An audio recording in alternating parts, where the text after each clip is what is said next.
Question के अंदर हमें principal values of the inverse trigonometry function, the sum of the maximum and the minimum values of this expression.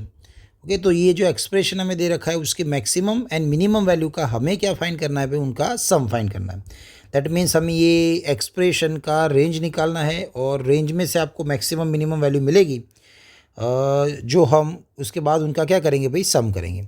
तो चलिए concept की बात कर ले तो क्वेश्चन के अंदर क्लियरली लिखा हुआ है कि यहाँ आपको प्रिंसिपल वैल्यू ही देखनी है। किसके लिए? Sec inverse and cosec inverse. तो सेक इन्वर्स ऑफ एक्स के लिए प्रिंसिपल वैल्यू की बात करें तो कौन सी हो जाएगी भाई, 0 से पाई हो जाएगी, और इसमें आप पाई/2 नहीं ले सकते हो।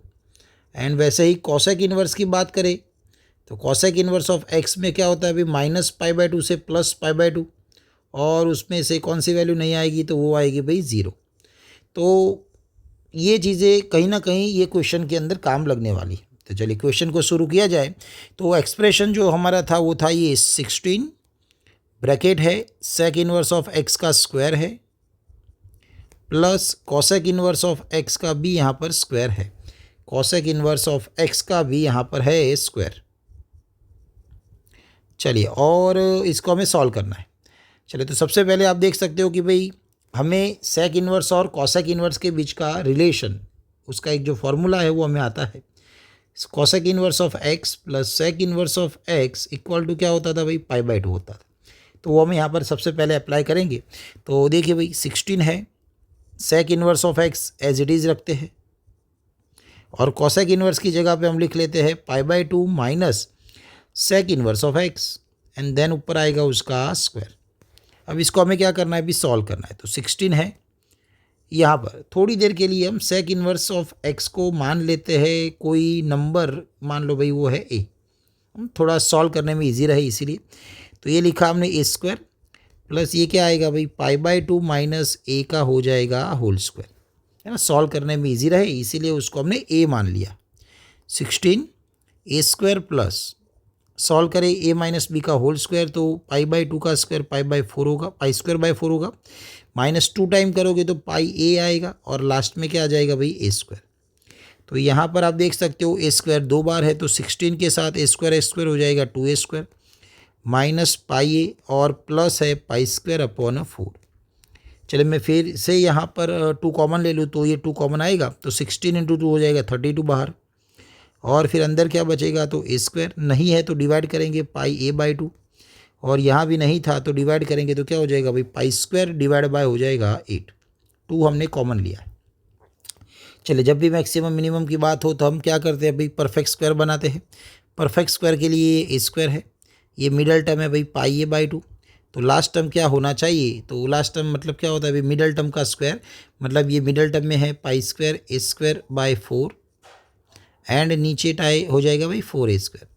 तो यहाँ पर आप देख सकते हो कि भाई कैंसिल होने वाला है ए स्क्वायर, तो आपको पाई² क्या मिलने वाला है भाई, 16। तो पाई² हमारा हो जाएगा लास्ट टर्म, तो पाई² हम यहाँ पर ऐड करेंगे, और उतना ही हम पीछे माइनस भी करेंगे, ये हमने किया भाई माइनस पाई²। तो मैक्सिमम मिनिमम के लिए हमें परफेक्ट स्क्वायर बनाना पड़ता है। तो ये बन चुका है परफेक्ट स्क्वायर, ए माइनस पाई² का है ना, ये 3 टर्म जो है उनसे बनेगा परफेक्ट स्क्वायर, पाई/4 एंड देन आएगा ऊपर स्क्वायर, प्लस यहाँ पर नीचे लास्ट में 16 था, एलसीएम लिया जाए तो 16 एलसीएम है, यहाँ पर 2 माइनस पाई² करोगे तो आपको पाई² मिलेगा। तो ये जो हमारा एक्सप्रेशन था अब ये परफेक्ट स्क्वायर के फॉर्म में आ चुका है। नाउ यहाँ से हमें मैक्सिमम और मिनिमम वैल्यू चाहिए। तो चलिए सबसे पहले मैं ए जो हमने एज्यूम किया था ना वो वापस रख ले भाई। ए मतलब क्या था, सेक इन्वर्स ऑफ एक्स था, माइनस पाई/4 ऊपर है स्क्वायर, प्लस पाई²/16। चलिए अभी हमें इसकी मिनिमम और मैक्सिमम वैल्यू निकालनी है। तो चलिए मिनिमम वैल्यू, उसके लिए हमें सेक इन्वर्स ऑफ एक्स की जगह पे क्या लिखना पड़ेगा, तो भाई बाजू में पाई/4 है, तो सेक इन्वर्स ऑफ एक्स मतलब हम क्या लिखेंगे, पाई/4 ही लिखेंगे। तो उसकी जगह जैसे ही आप पाई/4 लिखोगे तो आपको मिनिमम वैल्यू मिल जाएगी, वो क्या होगी, तो हो जाएगी 32 के साथ ये पूरा टर्म 0 हो जाएगा, तो बाद में मिलेगा आपको पाई²/16, तो ये क्या हो जाएगा भाई 2 पाई²। तो मिनिमम वैल्यू हो जाएगी यहाँ पर 2 पाई²। एंड दूसरा भाई आपको फाइंड करना है मैक्सिमम वैल्यू। तो मैक्सिमम वैल्यू के लिए मैक्सिमम वैल्यू तो बोलिए भाई सेक इन्वर्स ऑफ एक्स के लिए मैक्सिमम वैल्यू क्या होती है। तो सेक इन्वर्स ऑफ एक्स की मैक्सिमम वैल्यू तो उसकी जो वो रेंज थी आप देखोगे, है ना। तो प्रिंसिपल वैल्यूज़ में जो रेंज होती है उसमें मैक्सिमम वैल्यू कितनी है, पाई है। तो सेक इन्वर्स ऑफ एक्स की जगह पे हम क्या रख सकते हैं भाई, मैक्सिमम वैल्यू के लिए पाई लिख सकते हैं। अब इसको सॉल्व करें तो आगे 32 है। ब्रैकेट में सेक इन्वर्स ऑफ एक्स की जगह पे पाई आएगा तो ये पाई माइनस पाई बाय 4 का होल स्क्वायर होगा and plus pi square by 16 होगा। चलिए तो ये 32 है, यहाँ सॉल्व किया जाए, पाई 4 pi minus pi 3 pi by 4 उसका स्क्वायर करोगे तो 9 pi square by 16 plus pi square by 16। तो यहाँ से हमें 32 के साथ मिल रहा है 10 pi square divide by 16।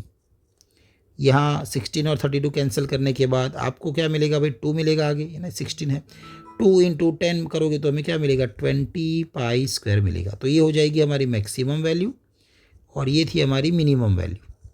Question में उनका क्या बोला गया था भाई, सम। तो हमें करना है दोनों का सम। सम में आएगा 2 pi square minimum value and maximum value 20 pi square. तो एडिशन करेंगे तो हमारा आंसर मिलेगा 22 पाई स्क्वायर। तो ये हो जाएगा हमारा आंसर। जो आप देखोगे तो आपको ऑप्शन नंबर यहाँ 22 पाई स्क्वायर ऑप्शन नंबर 4 में दिख रहा है। Thank you.